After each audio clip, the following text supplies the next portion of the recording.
She entered to purchase a vehicle. He informed her she wasn't welcome. The following day, her husband's Phantom arrived out front. Pam Bondi hadn't intended to draw attention, not in that manner. It was a Tuesday, warm and breezy, the kind of Miami day that made you want to linger and take the scenic route home. She wore a cream-colored blazer over a light blue blouse, nothing ostentatious, but neat and self-assured. Her heels clicked softly as she walked through the glass doors of one of the city's more prestigious car dealerships, nestled between a minimalist furniture showroom and a high-end espresso bar. No cameras, no entourage, just her. She didn't need a salesperson hovering or someone reciting statistics about horsepower or leather stitching. She had done her research. What she required was someone discreet, someone who could assist her in ordering a personalized birthday gift for her husband, a man of few words but who brightened up around anything with wheels and power. He favored his cars as he did his politics. Classic, polished, and unapologetically American. She paused near a black Bentley on an elevated display. Her phone vibrated. She ignored it. A young receptionist behind the glass desk glanced up, hesitated, then picked up a sleek wireless phone and murmured something too quietly to hear. Pam didn't notice. She was running her fingers along the stitching of the driver's seat, lost in thought, imagining her husband's reaction when he saw the car. Then came footsteps. "Ma'am, can I assist you with something?" The voice was young, male, even, polite. Pam turned. "Yes, actually, I was hoping to speak with someone about a custom order. I saw your Phantom build options online and I'd like to put together something specific for my husband's birthday. I know who you are." That stopped her. Pam studied him. He was perhaps in his late 20s, hair cut short on the sides, a navy polo with the dealership's embroidered logo. Something in his eyes had changed. The customer service smile was gone. What replaced it wasn't quite anger, but it wasn't welcoming either. "Excuse me?" she asked, calm but cautious. He glanced around, then stepped a little closer, lowering, his voice just enough for only her to hear. "You're Pam Bondi, right? From Florida? Part of Trump's legal team?" She nodded slowly. "I'm sorry, but we reserve the right to decline service. This dealership has a specific culture and standard of clientele. We believe in inclusion, tolerance, and diversity." Pam tilted her head slightly. "And how exactly does that exclude me?" The young man didn't flinch. "Some of your affiliations don't align with the values we represent. We've had clients express discomfort in the past when certain political figures make appearances here. We just want to maintain a safe space." "Safe? Space?" Pam blinked, more surprised than angry. For a moment, it didn't seem real, like someone trying out a line they'd rehearsed but didn't quite believe themselves. But he wasn't joking. "So you're saying I'm not welcome here?" she asked. "I'm saying," he replied, "that we'd prefer if you took your business elsewhere." Other customers had begun to glance over. No one said a word, but the silence hung in the air like static. Pam's eyes swept the room once, her lip pressed together. She didn't shout, didn't argue, just nodded once softly and turned toward the glass doors. Her heels clicked on the marble, floor again, quietly this time. She didn't look back. Outside, she took a long breath. The Florida humidity wrapped around her, but her face stayed composed. She reached into her purse, pulled out her phone, and walked to her car. She didn't cry, she didn't tweet, she just drove away. But what she didn't know was that Greg, her husband, was already waiting with a plan that would turn the situation completely on its head. Greg Bondi was already home when Pam walked through the door. Their house sat just outside Coral Gables, nestled behind a row of royal palms, with wide windows and floors that clicked when you walked in heels. He was in the kitchen, pouring a glass of iced tea, his sleeves rolled up. The man never raised his voice unless a game was on, or a jack on a car was unstable. She set her bag on the entry table. "You're back early," he said without looking. Pam hesitated, kicked off her shoes, then stepped into the kitchen. "Yeah, change of plans." Greg turned, his face shifted instantly. "What happened?" She exhaled slowly, leaned against the counter, and told him every word, every look. The phrases were still fresh in her mind, specific culture, safe space. Clients expressed discomfort. Greg listened, still as stone except for the slow movement of his hand tightening around the glass. He didn't interrupt. That wasn't his way. When she finished, he looked down at the counter for a second. Then he asked, "Did you get the name of the guy who said it?" No name tag, but tall, young, couldn't have been older than 28. "Greg, don't make this a thing." "I won't." He stopped, looked back at her. "But I'm not letting some 20-something cashier with a complex and a corporate lanyard treat you like you walked into a biker bar with the wrong colors." Pam gave a slight smirk. "I can fight my own battles." "You did," he said. "You walked out with your head up. That's more than most would have done." He scrolled through his contacts, paused, and tapped. Pam leaned against the doorway. "Who are you calling?" Greg put the phone on speaker. A voice picked up on the other end. "Maxwell Imports. This is Devin." "Devin," Greg said. "It's Greg Bondi." Devin's voice instantly changed tone. "Greg, haven't heard from you in months. You still got that ghost I set you up with last year?" "Yeah, still running like new." "Listen, I need a Phantom, fully custom, delivery to Miami, and I need it there by tomorrow afternoon." Devin paused. "Tomorrow, Greg? Tell the factory I'll pay for speed. Color, obsidian black. Interior, deep caramel leather, walnut inlays, lamb's wool mats. Full rear comfort package. You know how my wife likes her legroom." Devin let out a small whistle. "You serious?" Greg's voice was calm but sharp. "Dead serious." Devin didn't ask questions. "All right, I'll call in a favor. Anything else?" Greg looked at Pam. "Make sure it's delivered directly to Palmetto Lux Motors on Miracle Mile. No drop-offs, no waiting. Roll it right off the truck. In front of the showroom. Make sure someone records it." Devin chuckled. "I like where this is going. Consider it done." Greg ended the call, turned to Pam, and tucked the phone into his back pocket. She folded her arms. "You're making a scene." "No," he said. "I'm making a point." She walked toward him, slower now, thoughtful. "You're spending almost $500,000 to prove something to a kid who probably doesn't even know how financing works." Greg shrugged. "I'm not doing it for him." He walked past her, opened the patio door, and stepped out to the poolside.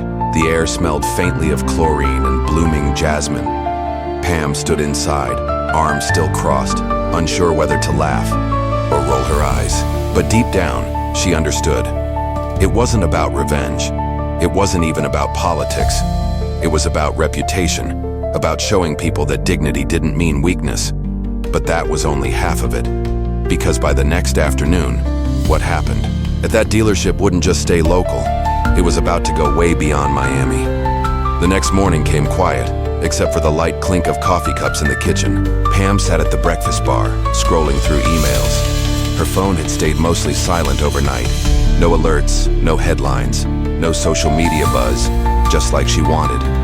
Greg had already gone out for a meeting, but not before leaving a small, handwritten note on the counter. "Let them show who they are. We'll show them who we are. G." She smiled faintly at the words, folded the note, and tucked it in her wallet. Pam wasn't new to this. She'd been called every name in the book. A punchline, a loyalist, a traitor, a fighter. It depended on the day, in the news cycle. But this was different, not because of the insult itself, but because of how casual it had been, like being judged before she even sat down. And that burned in a quiet place inside her. She glanced at the clock, 11:03 a.m. She wasn't expecting anything, but something about the stillness made her uneasy, not scared, just aware. Then her phone vibrated, a message from Greg. "Watch the Palmetto Lux Instagram. In about 5 minutes." She frowned. What's he up to? She opened the app. The dealership's account was mostly showroom shots, monthly sales promos, and staff highlights, but at the top, a red circle pulsed around their profile. They were live. She tapped. The camera was shaky at first, held by a young employee outside the glass entrance. It was already mid-broadcast. A large truck was backing up to the front doors, flanked by two dealership staffers who looked confused. One of them Pam recognized. It was the same young manager from the day before. The live comments started rolling. Why are they unloading in front? Is that a Phantom? Whose car is this? Look at the wheels on that thing. The back of the truck opened with a hiss. Out rolled a jet-black Rolls-Royce Phantom, sleek, shining under the Florida sun like it was made of oil and glass. No dealership sticker, no test drive tag. It was already plated. The name tag inside the windshield read, "For Mr. Greg Bondi, paid in full." There was no press release, no spokesperson, no anger, just delivery. The camera caught a glimpse of the young manager again. His face was pale, his mouth didn't move. Another staffer leaned in, whispered something, and his shoulders stiffened. Someone off screen asked, "Who ordered that?" The camera turned as a silver sedan pulled into the parking lot behind the truck. A man stepped out, Greg. He was in a dark jacket, sunglasses on, expression unreadable. He didn't wave or smile. He just walked up to the car, opened the door, sat inside, and adjusted the seat like he'd done it 100 times. The young manager walked over, clearly, unsure of what to say.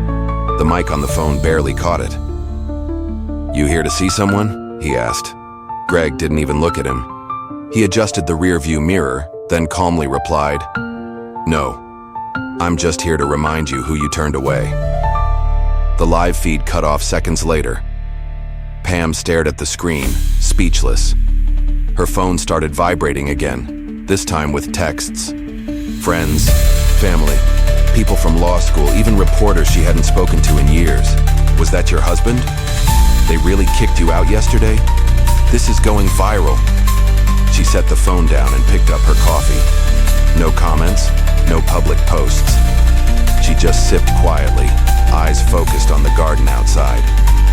Greg returned, 2 hours later.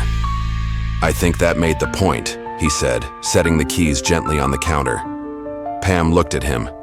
It was a little theatrical. He smiled. "So was the way they dismissed you."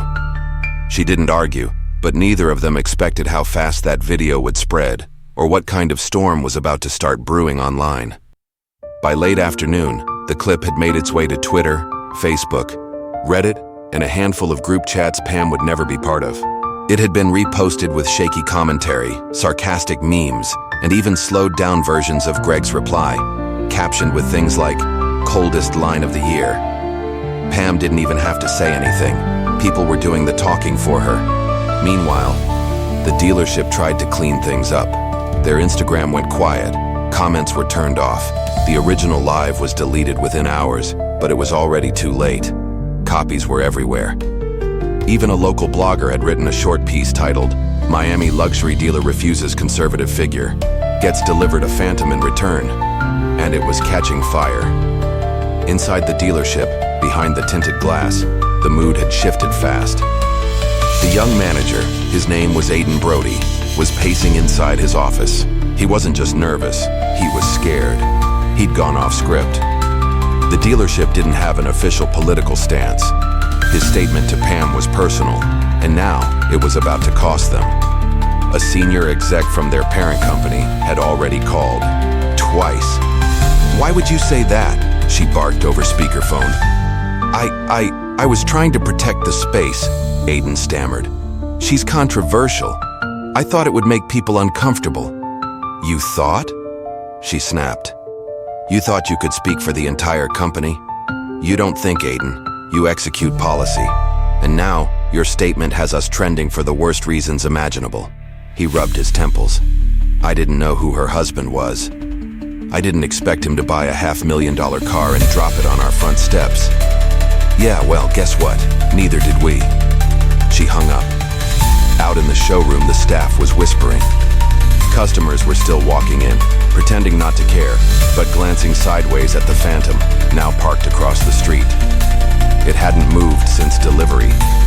A few employees had started joking quietly behind the coffee bar. Man, she got kicked. Out one day and then dropped to Rolls the next. She didn't drop it, her husband did. Same difference. That's love, bro. Inside his office, Aiden slumped in his chair and stared at his computer. He typed out an email apology 3 different ways before giving up. Across town, Pam and Greg were sitting on their patio again. "I should have seen it coming," she said. "I've been political furniture for years. Someone always has something to say." Greg leaned back, letting the sky darken above them. "That's not the point." She glanced at him. Greg continued, "People can hate your views, disagree with your choices, but when a kid in a branded polo thinks it's his job to gatekeep a showroom, he's not making a stand, he's making a spectacle." Pam looked at the glass in her hand. "Still, I didn't want attention. This whole thing, it feels petty." Greg turned his head slightly. "What's petty is being humiliated for existing." She didn't say anything. She didn't need to.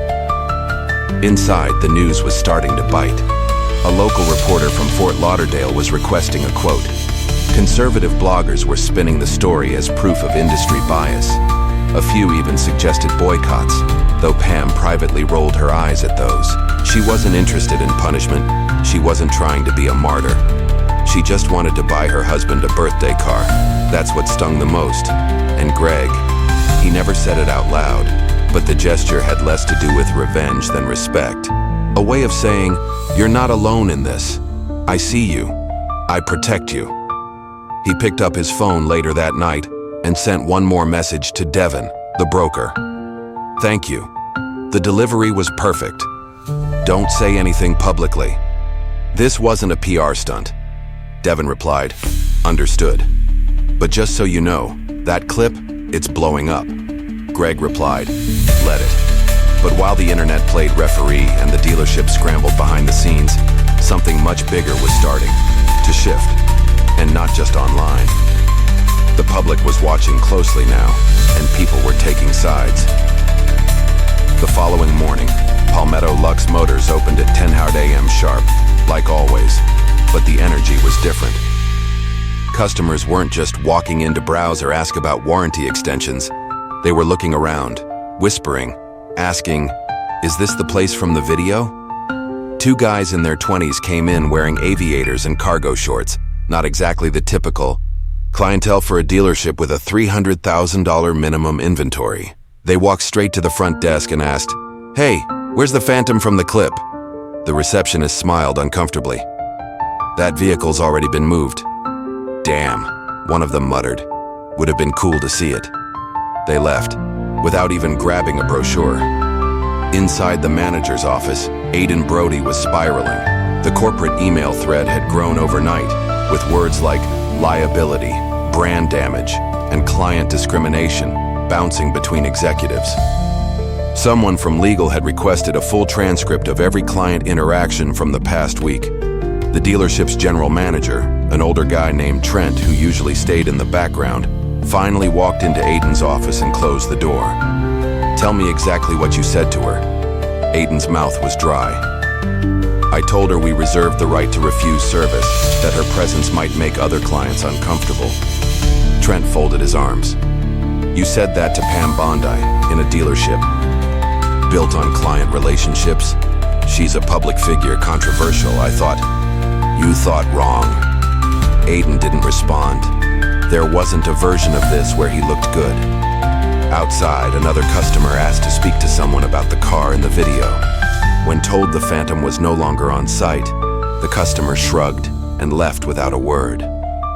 Meanwhile, across Miami, in a quiet conference room on the 18th floor of a law firm overlooking Biscayne Bay, Pam was sitting with a friend, Marta Gibbons, a retired judge turned consultant.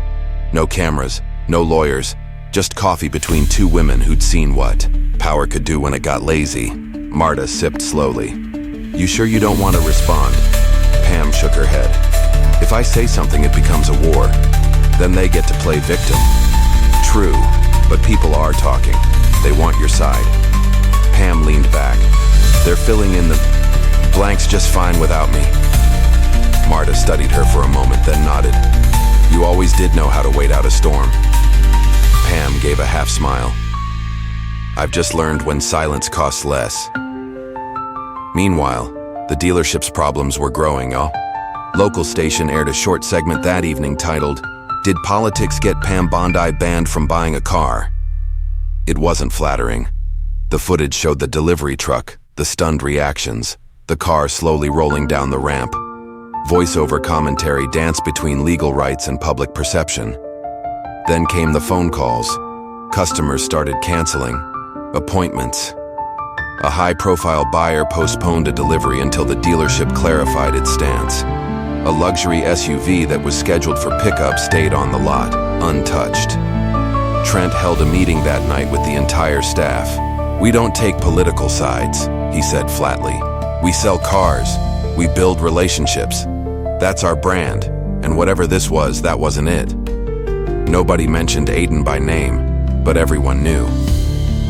Later that evening, Greg pulled into their driveway. He'd taken the Phantom out for its first proper drive just around the city. A few looks, a couple of compliments from people who didn't even know what they were looking at. He walked inside, dropped his keys on the counter, and found Pam in the living room, flipping through the news with the volume low. "You see the Channel 7 piece?" he asked. She nodded briefly. He sat beside her. "You okay?" She thought for a second. "It's strange. The video didn't show what happened inside, just the response, and somehow that was enough." Greg looked at her. "It was more than enough," he said. But the internet wasn't done, and while Pam stayed quiet, more people, famous and not, started speaking up. Suddenly, the story wasn't just about a car, it was about who gets treated how, and what happens when the tables turn. 3 days after the delivery, Pam's name was trending again, not because of a press conference, not because she said anything, but because someone had tagged her in a screenshot from a closed Facebook group. It was a post by a woman named Karen Finley, a Miami resident who'd happened to be in the dealership the day Pam was turned away. She hadn't recognized Pam at first, but after seeing the video, she pieced it together. Her post read, "I was there that day." She didn't argue. She didn't raise her voice. She just walked out. "I didn't even know who she was at the time, but now I wish I had said something." Within hours, the post was shared thousands of times. News outlets started picking it up. Suddenly, the story had a second wind. It wasn't just a clip anymore, it was a narrative. A woman wronged not by words, but by tone, by the assumption that she didn't belong, and the public was eating it up. People began filming themselves talking about it. Some agreed with the dealership, others were furious.